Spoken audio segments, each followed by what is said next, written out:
am a day, one was a son so and YouTube so and attention TV so. Attention TV as it means spy more. Yeah, the political issues, social issues, entertainment, and so more. And I did bro. Our attention TV so we didn't any actors because then my son saw any Prophet 99. I have to do show was the hand say. If I share a soft for a CGI. Or a panel of mining incense, and I say a mining caution, and I say a mining pager, or my sudi, and I saw my sedi, or anything. He says the same, I quite says the same, software of us with a minister of way count, the minister of way count, software, Mrs. of I say, or my sedi a power gun, and memo has say anything. My wife, or my sedi, and so anything a farm. And we see my min tramming home the bar. Meda Prophet 99 Edina Estrinko.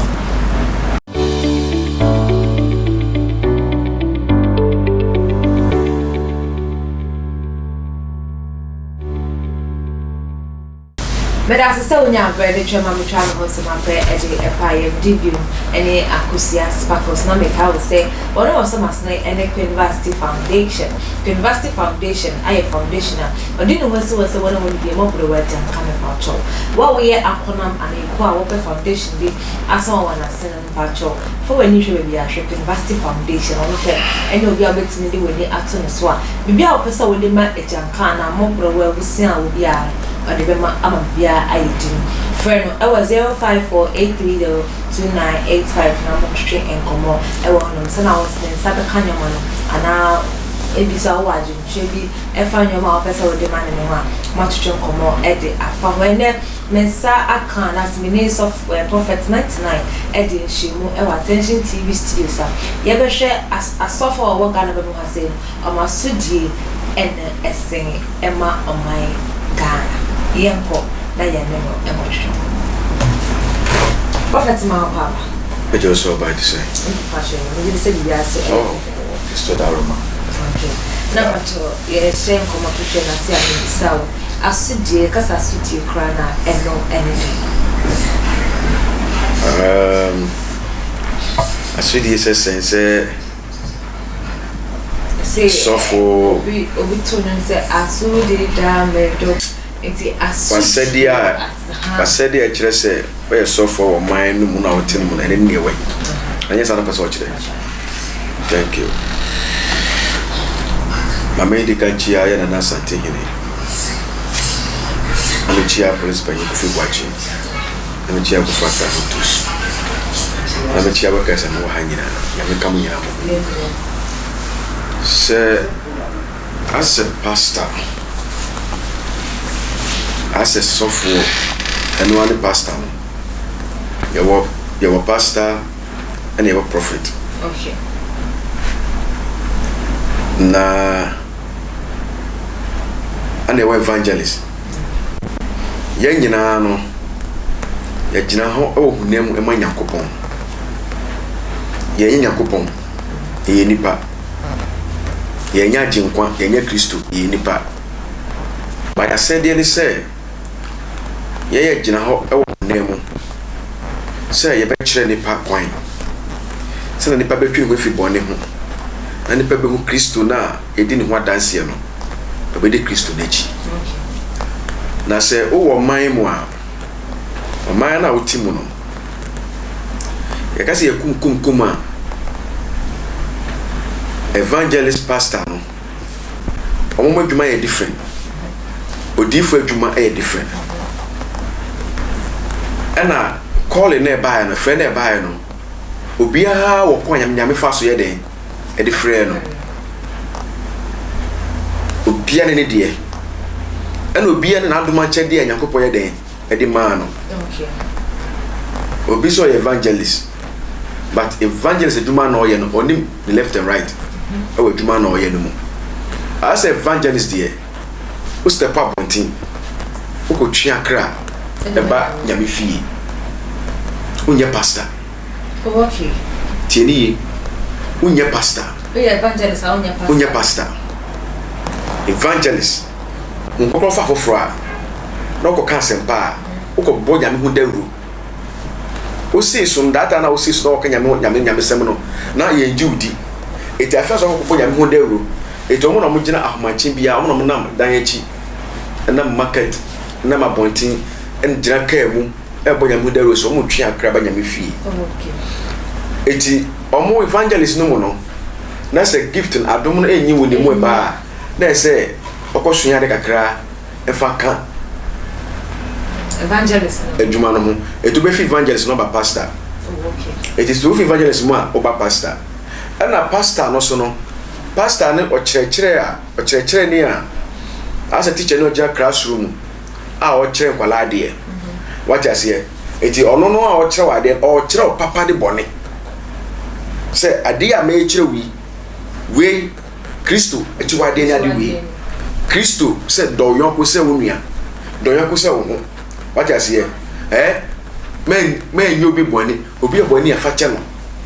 you see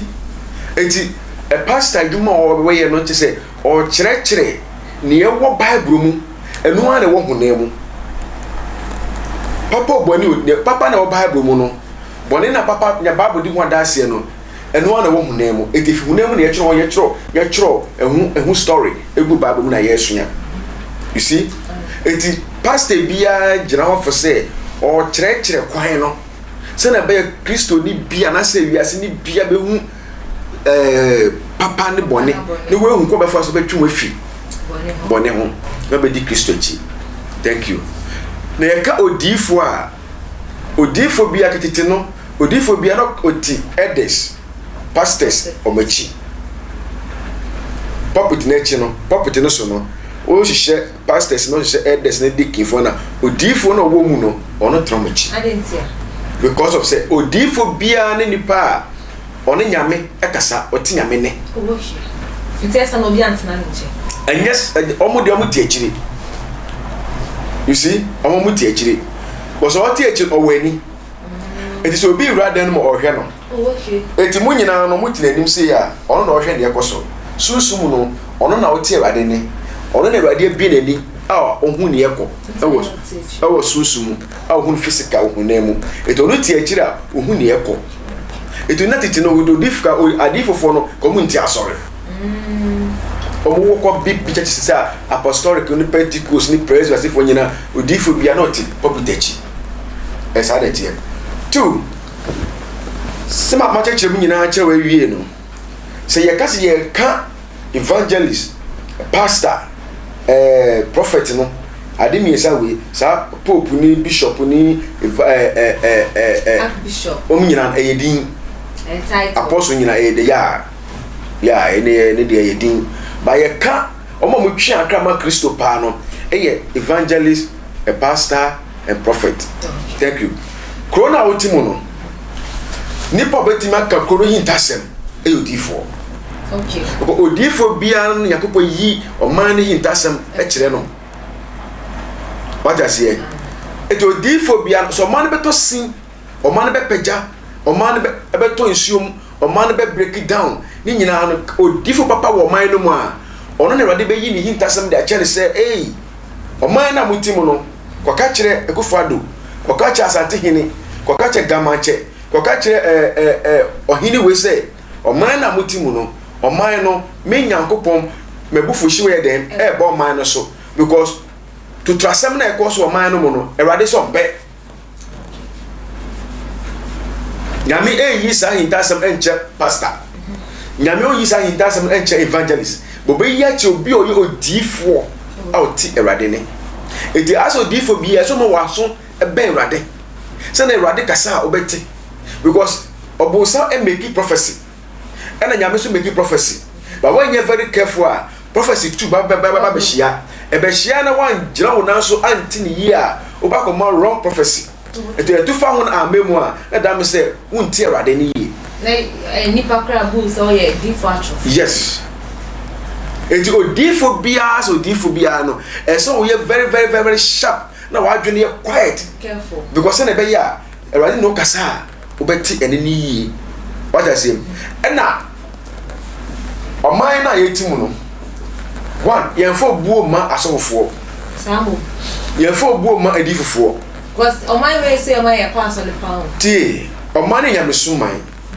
Ghana a Christian country yeah But ye fo buo ma a Christopher the leaders and pastors. Okay. Ye fo buo ma evangelists. Because I didn't make us say adwuma ikofo bi de mo ha ba wura adwuma no mu so omo ye prophet kofo bi de mo ha ba wura adwuma no mu so ye evangelist kofo bi de mo ha ba wura adwuma no mu so omo ye pastors sa mo a nyame amfrɛ omo ho ba wura adwuma no mu say me ye evangelist me ye pastor me ye we hu anwan no omo nyina adwa na be hye edifo adwuma mu because me so ka so ho ade a obi baba bompai mami mami nya kwa kire mo no gin sikedi na ni pare jakrazo an eti ebem ma ekodu ba bi a se no akwa bi ti se o from odifo kwa obu oni hu gise wo obi a o tie wade ne nyame no kasa aka ebem ansana nipa ebeji wodi ana o kasa eje se nipa beji wodi enye no mudwa se kama ba nya platform ti sui na me kasa na me dweme no because na me tike buba mbese kwala part first na metie guy bi or radio so can radio na ne statement tell man na so chekire sunsum ahaban na sefo me metika na man me se wenyina me kan play me se wenyina no dwa o dwa wenum because o jran kikase prekese wo we prekese pama ho boni na ahonhom be na hara 99 o yusu prekese a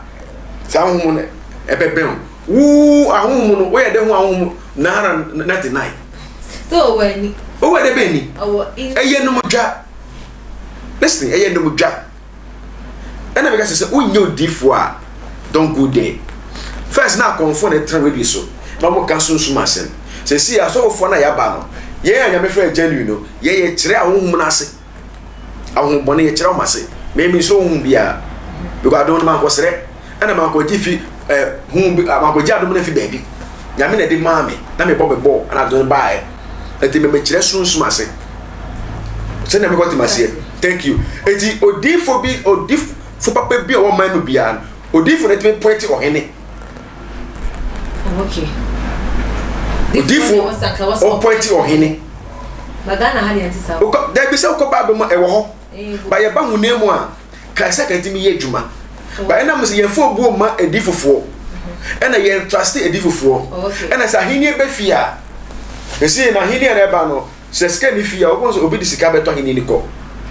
ba saka odifo ni ba no ka se hey ebusuafo e